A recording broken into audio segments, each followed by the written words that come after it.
Clean science and टेक्नॉलॉजीच्या सामाजिक उत्तरदायित्व निधीतून आणि पुण्यातील निरंजन सेवाभावी संस्थेच्या माध्यमातून महाराष्ट्रातील 3,000 विद्यार्थ्यांचे शैक्षणिक पालकत्व घेण्यात आले आहे. त्या अंतर्गत पुण्यातील 2,000 विद्यार्थ्यांना शैक्षणिक किट प्रदान कार्यक्रम गणेश कला क्रीडा मंच येथे पार पडला. यावेळी CGST आयुक्त Sanjay Kumar, clean science and टेक्नॉलॉजीचे कार्यकारी संचालक कृष्णकुमार बुब, निलिमा बुब, श्रीमंत दगडूशेठ हलवाई सार्वजनिक गणपती ट्रस्टचे अध्यक्ष सुनील रासने, अभिनेते विजय पटवर्धन, भगवंतराव मोरे, संस्थेचे अध्यक्ष डॉक्टर नवनीत मानधनी, सचिव CA दुर्गेश चांडक, कार्याध्यक्ष भारत वेद पाठक व्यासपीठावर उपस्थित होते. काहीही झाले, कोणतीही परिस्थिती आली तरी देखील आपण शिक्षण थांबवता कामा नये. चांगले शिक्षण घेण्याचा विचार प्रत्येकाने करायला हवा. केवळ पुस्तकी शिक्षण किंवा पाठांतर महत्त्वाचे नाही, तर विद्यार्थ्यांनी स्वतःमधील कलागुण विकसित करून कौशल्य विकास करणे आवश्यक आहे. मूलभूत शिक्षणासोबतच कौशल्य विकास गरजेचा आहे, असं मत महापौर मंजुषा नागपुरे यांनी यावेळी व्यक्त केलं. जगात काहीही झालं, तुमच्यावर कुठलीही परिस्थिती आली तरी सुद्धा तुम्ही तुमचं शिक्षण थांबू द्यायचं नाही.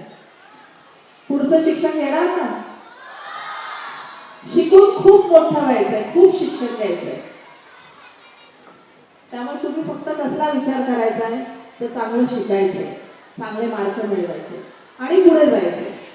यामध्ये फक्त पुस्तकी शिक्षण महत्वाचं नाहीये. फक्त पुस्तकातलं पाठांतर करायचं नाहीये तुम्हाला.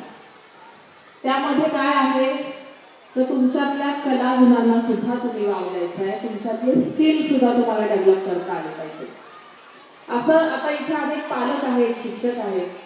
मला तुम्हाला एक विषय सांगायचा आहे की आपण खूप मुलांना अभ्यास करा म्हणून मागे लागतो. 100 पैकी 100 गुण मिळाले पाहिजे. परंतु आज जर आपण पाहिलं तर आपल्याकडे ज्या स्किल्सची आवश्यकता आहे, म्हणजे अगदी साध्या पण मूलभूत गरजा आहेत. त्याच्यामध्ये कार्पेंटिंग असेल, त्याच्यामध्ये प्लंबर असतील, अनेक असे विषय आहेत. कुठल्याही विषयात रिपेअरिंग वर्क असेल, तर हे स्किल आहे. हे स्किल्स आपल्या मुलांमध्ये असणं गरजेचं आहे. असं होऊ शकतं की आपला जो विद्यार्थी आहे तो अभ्यासात कदाचित थोडा मागे असेल, परंतु ह्या सगळ्या स्किल्समध्ये तो पुढे असू शकतो. तर ते शिक्षण सुद्धा त्याला देणं गरजेचं आहे. आता आपल्याला आपली मानसिकता बदलता आली पाहिजे. फक्त शिक्षणात पुढे असणाराच मुलगा चांगला असतो किंवा मुलगी चांगली असते, ही मानसिकता आपण बदलली पाहिजे. आपण जेव्हा रोज जगतो तर आपल्या जगण्यासाठी काही मूलभूत गरजा आहेत. आपल्या रोजच्या आयुष्यातल्या काही गरजा भागवण्यासाठी असतील. आपल्याला अनेक स्किल्सची आवश्यकता असते, कौशल्याची आवश्यकता असते. ती कौशल्य आपल्याच मुलांनी आत्मसात केली पाहिजे. कृष्णकुमार भूप म्हणाले, ज्याला सहाय्य मिळू शकत नाही अशा गरजू विद्यार्थ्यांना शिक्षण मिळावे हा आमचा हेतू आहे. संजय कुमार म्हणाले, प्रतिकूल परिस्थितीमधून बाहेर येण्यास शिक्षण हेच एकमेव माध्यम आहे. त्यातून आपल्या प्रत्येकाचा उत्तम विकास होतो. मेहनत आणि सचोटी आपल्यामध्ये असणे आवश्यक असल्याचं त्यांनी सांगितलं. डॉक्टर नवनीत मानधनी म्हणाले, गरजू व गरीब मुलांचे शैक्षणिक पालकत्व घेण्याचे कार्य संस्था अनेक वर्ष करीत आहे. मागील 13 वर्षांमध्ये तब्बल 30,000हून अधिक विद्यार्थ्यांना याचा लाभ झाला आहे. विद्यार्थ्यांना देण्यात येत असलेल्या शैक्षणिक किटमध्ये 16 प्रकारच्या वस्तू आहेत. यामध्ये सॅक, छत्री, भूमिती बॉक्स, टोपी, पॅड, पेन्सिल बॉक्स, डबा, रजिस्टर, चित्रकला वही, एकेरी वह्या 200 पानी व 52 पानी दुहेरी वह्या, 52 पानी, पाण्याची बाटली, बॉल पेन, रंगीत पेन अशा वर्षभर पुरेल इतक्या वस्तूंचा समावेश आहे. या संस्थेने जे काही नियोजन केलं आहे स्कूल किट वाटपचं, ते मला वाटतं 5 ते 6 वर्षापासून कंटिन्युअस वाटप करत आहेत. त्यात त्यांनी आम्हाला clean science and technology limited या कंपनीला CSR ॲक्टिव्हिटी आम्हाला आमचा सहभाग करून घेतला. त्याबद्दल कंपनीच्या वतीने त्यांचा खूप खूप आभारी आहे. त्यांची कामाची पद्धत, त्या संस्थेची कामाची पद्धत, सिस्टमॅटिकपणा आणि आम्ही त्याची पाहणी मागच्या टीमने सुद्धा केलेली आहे. त्याबद्दल मी एवढंच सांगू शकेल की एवढं उत्कृष्ट काम, कारण आम्ही बऱ्याच यांना मदत करतो, पण यांची जी कामाची पद्धती इतकी सुंदर आणि व्यवस्थित आहे की सुबक आहे की त्यामुळे कार्यक्रम छान होतो आणि ज्या गरजू व्यक्तींना मदत दिली जाते हे सगळ्यात महत्त्वाचं आहे. आमच्या कंपनीचं पण तेच उद्दिष्ट आहे की चांगल्या लोकांना, ज्यांना गरजू मुलं आहेत त्यांनाच मदत झाली पाहिजे.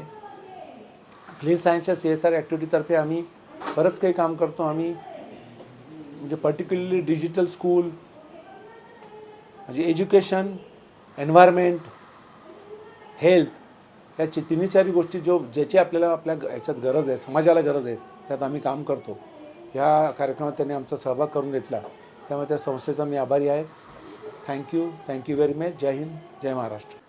आज इस निरंजन सेवा संस्थान में के कार्यक्रम में आकर के मुझे भाग लेते हुए अत्यंत प्रसन्नता हो रही है। और ये जो काम कर रहे हैं, जो समाज के लिए कर रहे हैं, जो मुझे जाना पढ़ा, इनके बारे में सुन करके बहुत ही अच्छा लगा। 25,000 से ज़्यादा बच्चों को इन्होंने सहयोग किया है। आज भी 2,000 से ज़्यादा बच्चों को सहयोग कर रहे हैं। ये एक समाज के लिए कुछ करने, कुछ देने की जो भावना है, काफ़ी सराहनीय है। और मुझे इसका एक हिस्सा बनते हुए, भाग बनते हुए काफ़ी खुशी हो रही है। और मैं शुभकामनाओं के साथ मैं सबों का धन्यवाद करता हूँ. नमस्कार, मी विजय पटवर्धन. निरंजन सेवाभावी संस्थेने मला इथं बोलवलं त्यांच्या कार्यक्रमाला. हे खरंच मी माझं भाग्य समजतो, कारण विजय पटवर्धन फाउंडेशन नावाने आपलं एक फाउंडेशन आहे. गेली 5 वर्ष हे काम करते. एक छोटंसं काम करते खरं तर, पण ह्यांचं एवढं मोठं काम बघितल्यानंतर आम्हालाही खूप छान प्रेरणा मिळाली की उत्तम असं काम केलं तर नक्कीच अनेक लोकांना सहाय्य होतं. कारण आत्ता अनेक विद्यार्थी मित्रांना आणि मैत्रिणींना शालेय शिक्षणासाठी जे साहित्य लागतं ते सगळं साहित्य आत्ता ह्या सेवाभावी संस्थेनं दिलं आहे. कारण शिक्षण हे अत्यंत महत्त्वाचं असतं, कारण आपण कुठेही गेलो तरी पहिलं शिक्षण विचारलं जातं. तर सगळ्यांनी शिक्षण घेणं हे अत्यंत महत्त्वाचं आहे आणि त्याच्यासाठी हा मैत्रीचा आणि प्रेमाचा हात निरंजन सेवाभावी संस्था देते आहे. खरंच खूप छान कार्यक्रम आहे, छान उपक्रम आहे. त्या उपक्रमाला खरंच खूप खूप मनापासून सदिच्छा.